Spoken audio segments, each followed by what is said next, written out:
সবচেয়ে বড় জনসমাবেশের প্রত্যাশা আয়োজকদের, রাজধানীতে মার্চ ফর গাজা আজ।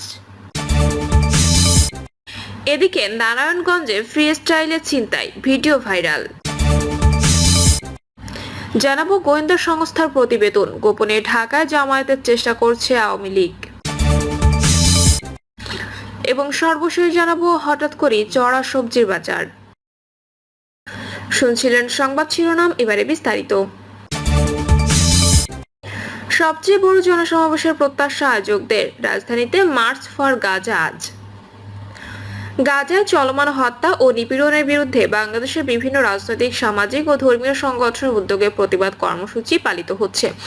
এরই ধারাবাহিকতায় প্যালেস্টাইন সলিডারিটি মুভমেন্ট বাংলাদেশ এর উদ্যোগে আজ বিকাল ৩টায় রাজধানীর সোহরাওয়ার্দী উদ্যান অভিমুখে মার্চ ফর গাজা অনুষ্ঠিত হবে।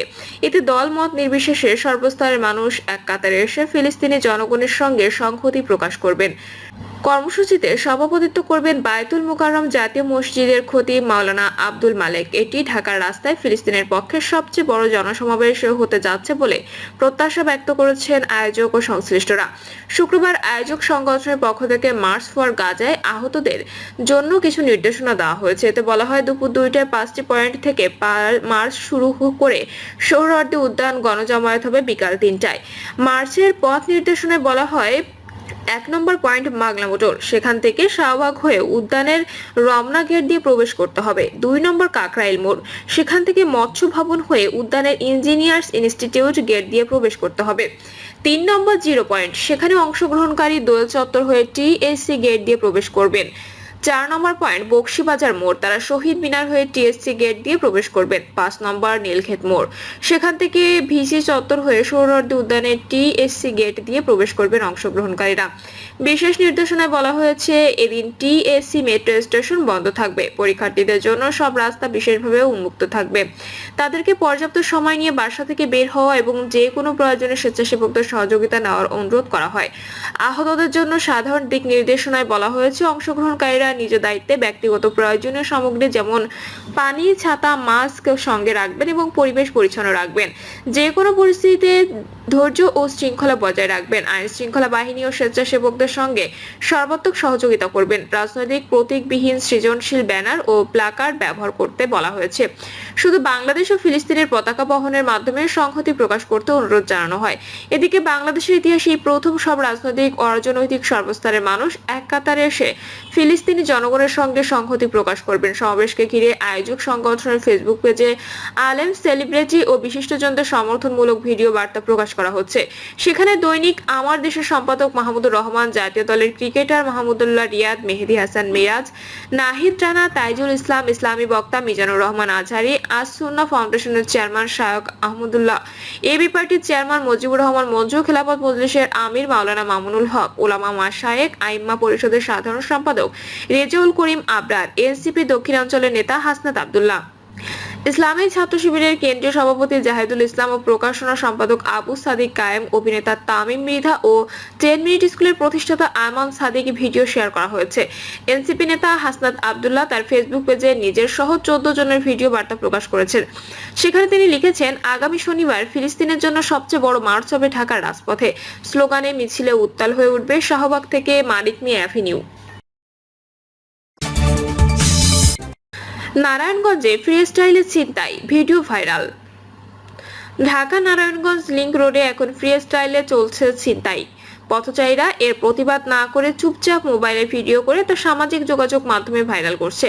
বৃহস্পতিবার রাতে বৃষ্টির মধ্যে সাইনবোর্ড এলাকায় বিসমিল্লাহ হোটেলের কাছে যানজটে আটকে পড়া একটি প্রাইভেট কারের দরজা খুলে লোকজনের কাছ থেকে সর্বস্ব ছিনতাই করে পালিয়ে যাচ্ছে কয়েকজন যুবক। ওই প্রাইভেট কারের পেছনে একটি যাত্রীবাহী বাস থেকে অনেকেই সেই দৃশ্য মোবাইলে ভিডিও করে তা সামাজিক যোগাযোগ মাধ্যমে আপলোড করেছেন। আর এ ভিডিও মুহূর্তে ভাইরাল হয়ে যায়। এ বিষয়ে থানার কেউ অভিযোগ করেনি, তাই পুলিশও কিছু জানে না বলে ফতুল্লা থানার ভারপ্রাপ্ত কর্মকর্তা জানান। এভাবে অনেকেই ছিনতাইকারী ও অপহরণকারী ভুয়া ডিবির হাতে সর্বস্ব হারালেও থানার অভিযোগ করেন না। ভুক্তভোগীদের অভিযোগ, পুলিশ আগের চেয়েও এখন অনেক দুর্বল। থানার অভিযোগ করলে উল্টো হয়রানি হতে হয়। স্থানীয়রা জানান 8 কিলোমিটার এর সড়কে মাত্র কয়েকশো কোচ সিদ্ধিরগঞ্জ থানাধীন হলেও বাকিটা ফতুল্লা থানা এলাকায়। এর সড়কের সাইনবোর্ড, জালকুড়ি ও স্টেডিয়ামের সামনে পুলিশের 3টি চেকপোস্ট ছিল। কয়েক বছর যাবৎ চেকপোস্টগুলো নেই। রহস্যজনক কারণে সড়কটি একেবারেই নিরাপত্তাহীনতায় রয়েছে। গোয়েন্দা সংস্থার প্রতিবেদন, গোপনে ঢাকায় জামায়াতের চেষ্টা করছে আওয়ামী লীগ। আগামী এক সপ্তাহের মধ্যে শেখ হাসিনাকে ঢাকায় ফেরানোর দাবিতে শক্তি প্রদর্শনের উদ্দেশ্যে দলীয় নেতাকর্মীদের সমবেত হতে বলা হয়েছে। এই তথ্য ছড়িয়ে পড়েছে সামাজিক যোগাযোগ মাধ্যমে, যা সাধারণত মানুষের মধ্যে উদ্বেগ তৈরি করেছে। বিষয়টি গুরুত্বের সঙ্গে নিয়ে চট্টগ্রামের সব থানাকে সতর্ক থাকতে বলা হয়েছে। সম্প্রতি গোয়েন্দা পুলিশের একটি গোপন রিপোর্টে এমন তথ্য উল্লেখ করা হয়েছে। গোয়েন্দাদের ধারণা, পতিত আওয়ামী লীগের নেতাকর্মীরা রাজধানীতে অস্থিরতা তৈরি কিংবা সাবেক প্রধানমন্ত্রী শেখ হাসিনাকে ফেরাতে আন্দোলনের প্রস্তুতি নিচ্ছেন। এই প্রেক্ষাপটে নতুন করে সংঘাতে ছড়িয়ে পড়ার আশঙ্কায় পুলিশ প্রশাসন সতর্ক অবস্থানে গেছে। সংশ্লিষ্ট সূত্রগুলো বলছে, গত 5ই আগস্ট সরকারের পতনের পর চট্টগ্রামে সহিংসতা, দখল, সংঘর্ষ ও রাজনৈতিক প্রতিহিংসামূলক কর্মকাণ্ডে সরাসরি জড়িয়ে পড়েছে আওয়ামী লীগের বিভিন্ন স্তরের নেতাকর্মীরা। একদিকে রাজনৈতিক শূন্যতা, অন্যদিকে পুলিশের দুর্বল মনোবলের সুযোগে এসব অপরাধ সংঘটিত হচ্ছে। চট্টগ্রাম জেলা গোয়েন্দা শাখা থেকে সব থানায় একটি চিঠি পাঠানো হয়। এতে অস্থির পরিস্থিতি মোকাবিলায় পুলিশ সদস্যদের জন্য 8 দফা নির্দেশনা দেওয়া হয়, যার মধ্যে রয়েছে সন্দেহভাজনদের গতিবিধি পর্যবেক্ষণ, যাদের নামে মামলা আছে তাদের মোবাইল ট্র্যাকিং এর মাধ্যমে অবস্থান শনাক্ত করে গ্রেপ্তার, গুরুত্বপূর্ণ স্থানে চেকপোস্ট বসানো, নৌঘাট রেল স্টেশন, বাসস্ট্যান্ডে নজরদারি বাড়ানো, বিএনপি ও জামায়াতপন্থী স্থানীয় নেতাদের সহায়তায় ঢাকামুখী যাত্রা প্রতিহত করা, সামাজিক যোগাযোগ মাধ্যমে নজরদারি করে উস্কানিদাতাদের শনাক্তকরণ, অর্থদাতাদের বিরুদ্ধে ব্যবস্থা নেওয়া, ভাড়ায় চালিত গাড়ি ও স্ট্যান্ডগুলোর উপর নজর রাখা। চট্টগ্রাম মেট্রোপলিটন পুলিশের অতিরিক্ত উপকমিশনার মাহমুদা বেগম বলেন, নগরীতে পুট ও নাইট পেট্রোল, নতুন চেকপোস্ট এবং মিনি টিম গঠন করে কাজ করা হচ্ছে। যেসব এলাকায় অস্থিরতা ঝুঁকিতে আছে সেখানে বাড়তি ফোর্স মোতায়েন করা হয়েছে। চট্টগ্রাম জেলার ডিএসবির অতিরিক্ত পুলিশ সুপার মোহাম্মদ জোনায়েদ কাউসার বলেন, আমি নির্দিষ্ট কোনো চিঠির বিষয়ে নিশ্চিত নই, তবে হুমকি বা গুজব পেলে আমরা নিয়ম মাফিক প্রস্তুতি নিই যাতে কোনো বিশৃঙ্খলা না ঘটে। পুলিশ সবসময় সচেতন ও সতর্ক রয়েছে। হঠাৎ করে চড়া সবজির বাজার।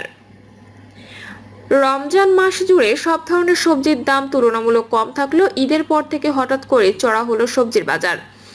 বিক্রেতারা বলছেন, বেশিরভাগ সবজির মৌসুম শেষ, আবার কিছু কিছু কেবল উঠতে শুরু করেছে, যে কারণে দাম কিছুটা বেশি।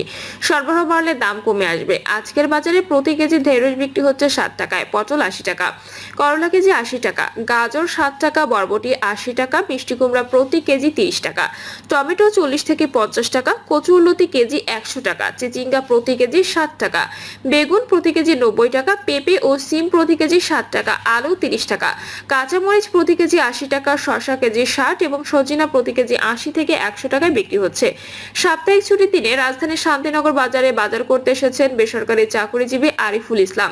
তিনি বলেন, ঈদের আগে পুরো রমজান মাস জুড়ে সব ধরনের সবজি কিনেছি কম দামে, কিন্তু ঈদের পর থেকে হঠাৎ করে সব ধরনের সবজির দাম বেড়ে গেছে। বেশিরভাগ সবজি এখন প্রতি কেজি 60 থেকে 80 টাকা, কিছু কিছু সবজি আবার 100 টাকাও কেজি রয়েছে।